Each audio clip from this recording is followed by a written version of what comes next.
Today, we are going to experience something important. Not learn it, not memorize it, but experience it. Most students think performance problems are caused by weak hardware, slow CPU, insufficient RAM, poor network, but in reality, most broken systems are broken because of architecture.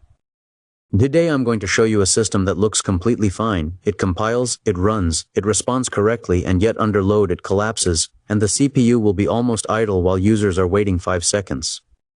That contradiction at low CPU, high latency is where concurrency is born, so don't just watch. I want you to predict, observe, and explain, so let's begin. What you're seeing here is the simplest possible server. It accepts a connection, it handles the request, then it goes back to accept the next one. There's nothing wrong with this code, it's correct, it's simple, it's clean, but notice something subtle. It processes one request at a time. If a second client connects while the first one is being handled, that second client must wait. Now here's the key question. Is this architecture wrong? The answer is no. It is correct. It is just limited. Today we will see when that limitation becomes catastrophic idea or worse. Now look inside the request handler. We simulate a database call using thread.sleep100. That means the thread waits 100 milliseconds. Important during sleep, the CPU is not working, the thread is blocked, the hardware is idle.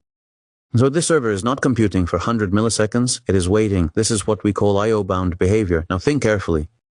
If the thread is waiting, why is the CPU not doing something else? That question will guide the entire lecture. Now one client, the response time about 100 milliseconds, CPU usage around 1 or 2%. That means the server is idle 98% of the time. Now pause and think. If your system is idle 98% of the time, does that mean it is fast? Not necessarily, it means it is waiting. Idle does not mean efficient, idle might mean blocked.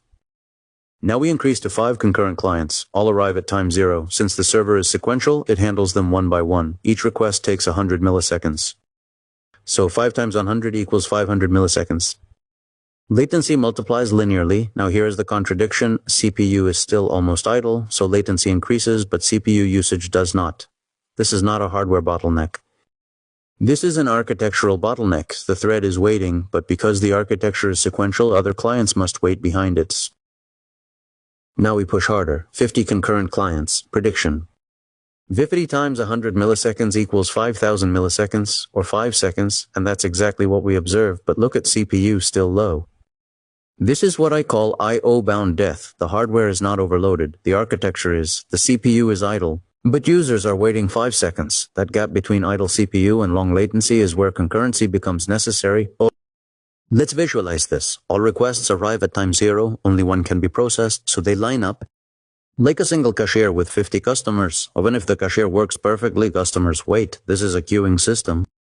Notice the system is not slow because it computes slowly. It is slow because it serializes waiting and waiting compounds.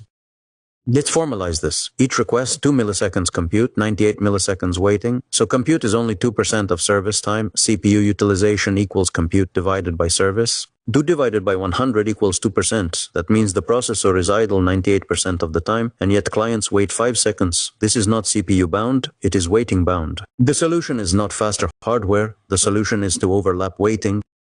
This is the key moment. If the CPU is idle 98% of the time, why do we allow it to serve only one request? That is the birth of concurrency. Concurrency is not about speed. Concurrency is about hiding waiting. We want to overlap the waiting time of one request with the waiting time of another. That is the structural change we are about to make.